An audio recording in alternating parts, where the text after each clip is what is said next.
Good morning student, सभी लोग कैसे हो। अपनी इंग्लिश लिटरेचर की ऑनलाइन क्लास में मैं सभी का स्वागत करती हूँ। Good morning. अब हम जो अपना लेसन चल रहा था एवलिन वाला, उसका अगला वाला जो पैराग्राफ है उसको कंप्लीट करेंगे। इससे पहले हम 2 वीडियो में उनको पढ़ चुके हैं। अगले वाला जो पैराग्राफ है उसको हम पढ़ते हैं, स्टार्ट करते हैं। मैं आशा करती हूँ कि अभी तक जो 2 वीडियो हमने देखा है, ये पार्ट तीसरा है, वो 2 आपका जो पार्ट है वो आपको अच्छे से समझ में आ गया होगा।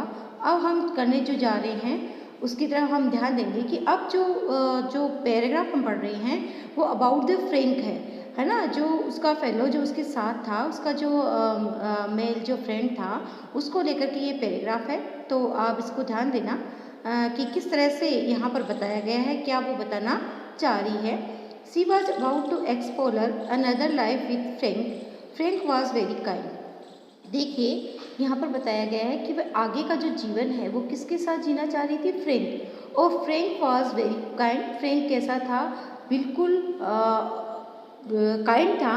मेनली ओपन हार्टेड, और सबसे बड़ी बात ये खुले हृदय का था।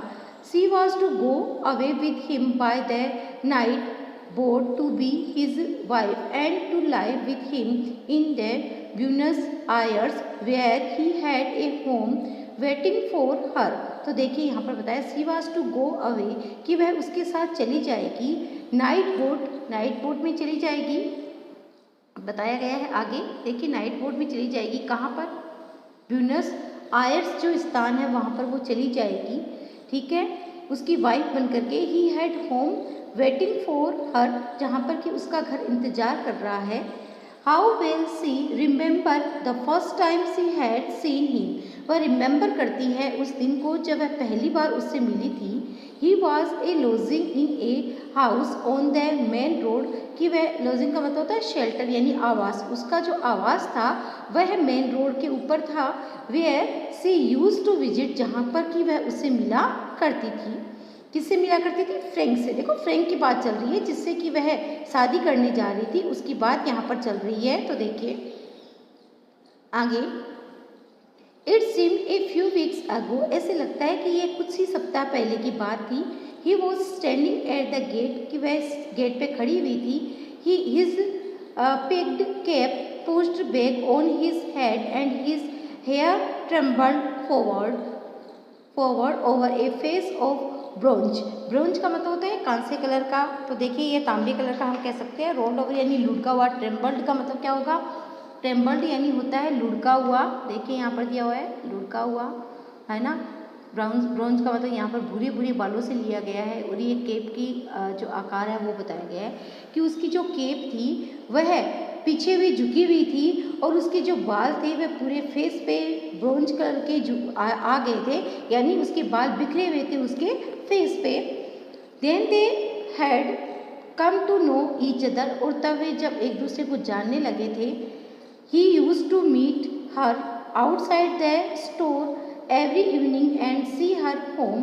ही टुक हर टू सी, तो देखिए he use to meet her outside the store every evening, वह उससे हमेशा मिला करती थी अपनी स्टोर के आउटसाइड इवनिंग में। एंड सी हर होम, और उसके घर में। ही टुक हर टू सी, वह उसे ले जाया करती थी मिलने के लिए, he took her to see the Bohemian girl and she felt elated as. देखो एलिटेड का मतलब क्या होता है, वेरी हैप्पी। एलिटेड का मतलब क्या होता है, वेरी हैप्पी। तो देखिए आगे यहाँ पर बताया जा रहा है,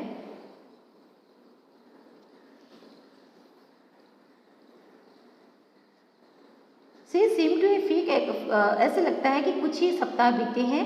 तो देखिए यहाँ पर वो क्या कह रहा है, द बोहेमियन गर्ल। बोहेमियन एक क्रेजी जो थिएटर में प्ले होता था, उसके लिए यहाँ पर बताया गया है कि बोहेमियन गर्ल को दिखाने के लिए वह उसको ले जाया करता था। सी फेल एलिटेड, एलिटेड का वेरी हैप्पी। एलिटेड का मतलब क्या होता है, वेरी हैप्पी। हैप्पी के लिए यूज किया जाता है हैप्पी। तो देखिए very happy. It was awful phone of music. अब देखिए यहाँ पर बताया जा रहा है ओफुल, ओफुल यानी भयानक रूप से, फॉन्ड ऑफ का मतलब होता है शौकीन, है ना। तो वह क्या होता था, बड़ा भयानक शौकीन था किसका, म्यूजिक का। इससे पहले देखो एक लाइन यहाँ पर है, she felt irritated as she said and the unaccustomed part. देखिए यहाँ पर एक बात यहाँ पर बताई गई है, थोड़ा ध्यान देंगे। कस्टम्ड का मतलब होता है जो परिचित होता है उसके लिए, ठीक है। तो यहाँ पर जो दिया गया है अनकस्टम्ड का मतलब होगा अपरिचित, यानी जो एक not in habit of doing, यानी जो हैबिट में जो पार्ट नहीं आया गया हो, या जहाँ पर बहुत ज़्यादा भीड़ भाड़ नहीं हो, वहाँ पर उस पार्ट में वो उसको लेके जाया करता था, थिएटर के उस पार्ट में। जैसे बोहेमियन गर्ल जब देखने के लिए वो थिएटर में जाते थे, वे एक ऐसे स्थान पे बैठते थे जो क्या होता था, not in habit of doing, जो कि अनअभ्यस्त था, वहाँ पर लोग कम और कम आया जाया करते थे, उस हिस्से में, वह थिएटर के उस हिस्से में बैठा करते थी। He was awful fond of music, awful का मतलब बहुत हार्दिक रूप से, भयानक रूप से वह म्यूजिक का शौकीन हुआ करता था। एंड सेंग ए लिटिल, और वह थोड़ा थोड़ा गाया करता था। People knew that they were courting, and when he sang about the lace that loves a sailor। देखिए यहाँ पर बताया गया है कोर्टिंग, और कोर्टिंग का मतलब क्या होता है, to be in relation to get married, to be in relation to get married, किसी से विवाह करने का जो उद्देश्य से मिलना जुलना। देखो कोर्टिंग का मतलब क्या होगा, to be in relation to get married, यानी विवाह के लिए एक दूसरे से मिलना जुलना। अगला देखो यहाँ पर एक वर्ड जो आपके सामने आया है, वो नया वर्ड है लेस, और लेस का मतलब क्या होता है, लड़की।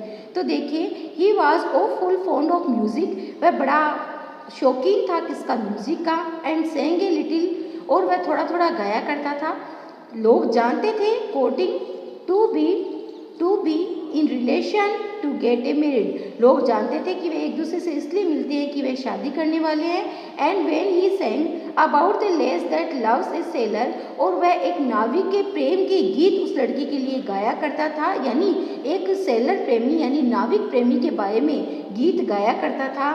सी always felt a pleasantly confuse, वह हमेशा, he always felt a pleasantly confuse, वह क्या होती थी, बड़ी खुशनुमा और कंफ्यूज रहा करती थी। He used to call her pompous out of the fun, वह उस लड़की को क्या कहा करता था, पोम्पस नाम से भी संबोधित किया करता था, पोम्पस नाम से उसको संबोधित किया करता था, एड्रेस किया करता था उस लड़की को। First of all it had been an excitement for her to have a fellow, and then she had begun to love him। पहले तो वह बड़ी उत्तेजित हुआ करती थी, क्रेजी हुआ करती थी अपने उस बॉयफ्रेंड से, बॉयफ्रेंड को देख करके वह क्रेजी हुआ करती थी, है ना। उसमें बहुत सारी फीलिंग्स आया करती थी, लेकिन धीरे धीरे उसे पता चला कि वह उससे क्या करने लगी थी, उससे प्रेम करने लगी थी, उसको पसंद करने लगी थी। He had tax of distant countries. He had started as a duck boy at £1 a month on a ship of the Allen Line going out to Canada। देखो he had tells a distant countries, tales का मतलब कहानियाँ, वह दूर स्थित जो देश थे उनकी कहानियाँ उसको बताया करता था। ही हैड स्टार्टेड, कि उसने एक नाविक बॉय की जो सर्विस है वो उसने शुरू कर दी है, और उसको जो पेमेंट मिलता है वो £1 मिलता है एक शिप पर। वो शिप कौन सी है, एलन लाइन जो शिप है, जो कहाँ पर जाती है, Canada. He told her the names of the ship he had been on and the names, वह उन शिप के बारे में भी उसको बताया करता था जिन पे कि वह कार्य किया करता था, उनके नाम वह बताया करता था। कौन बताया करता था, फ्रैंक बताया करता था। किसको बताया करता था, इवलिन को बताया करता था। आगे देखिए, ऑन द डिफरेंट सर्विस, और उन पे डेक बॉय के अलावा जो जो सर्विस उसने की है उसके बारे में भी वह उस लड़की को बताया करता था। He had shelled through the stories of Magellan, and he told her stories of the tribal Patagonians। देखो Patagonians का मतलब होता है पुर्तगाली। तो यहाँ पर वो कहता है टेरिबल जो कहानियाँ थी, भयानक कहानियाँ थी प्रोटोगोनिस्ट की, वह भी उसको बताया करता था। और मैगलेन नाम का जो स्थान था जिसकी कि उसने यात्रा की थी, किस पे बैठ करके, मतलब समुद्र को चीर करके, समुद्र के द्वारा मैगलेन नाम की स्थान था, प्लेस था, उसकी यात्रा की थी, उसके बारे में भी वो बताता है। और भयानक जो पेटोगोनिस्ट जो थे, जनजाति थी, उनके बारे में भी वो बताया करता था। He had fallen on his feet in Buenos Aires. He had fallen on his feet कि वह अपने पाँव को मतलब अपने पाँव कहाँ पर उसने रखे थे, बुनस आयर्स के बारे में, मतलब बुनस आयर्स में वो रहता था, उसके बारे में भी वो बताया करता था। He said and had come over to the old country just for a holiday of course. और वह ये भी बताया करता था कि वह जिस स्थान पे अभी है उस स्थान पे केवल और केवल वह छुट्टियां को बिताने के लिए आया है। देखो ब्यूनस आयर्स के बारे में वह उसको बताया करता था कि कैसे उसके कदम वहाँ पर पड़े थे और कैसे वह यहाँ पर आया है केवल छुट्टियों को स्पेंड करने के लिए। Her father had found out the affair and had forbidden her to have anything to say to him. उसके पिता को उसके बारे में बता दिया गया, मतलब उसके पिता को उसके अफेयर्स के बारे में पता चल गया था और उन्होंने मना कर दिया था, फॉरबिडन कर दिया था कि वह आगे उसे कुछ भी नहीं कहेगी या उसे नहीं मिलेगी। I know this seller chap, chap का मतलब क्या होता है, लड़के। तो जो उसके पिता है वो ये कहते हैं कि मैं जानता हूँ कि नाविक लड़के कैसे होते हैं। One day he had quarrelled with Frank and after that she had to meet her lover secretly. और वन डे एक बार उसके पिता ने उसके साथ झगड़ा भी कर लिया था, किसके साथ, फ्रैंक के साथ। आफ्टर दैट, और उसके बाद she had to meet her, और उसके बाद वो दोनों लवर क्या करने लगे, बड़ी सीक्रेटली रूप में एक दूसरे से मिलने लगे। तो इस तरह से देखो हमने आज यहाँ तक इसको पढ़ लिया है। अब आगे जो है वो पार्ट नंबर 4 में हम इसको पढ़ेंगे। इसको अच्छे से आपको पढ़ना है, अच्छे से इसको समझना है। यदि समझ में नहीं आए तो आप मेरे को पूछ लेना। Thank you. मैं आशा करती हूँ कि आपको ये अच्छे से समझ में आ गया होगा।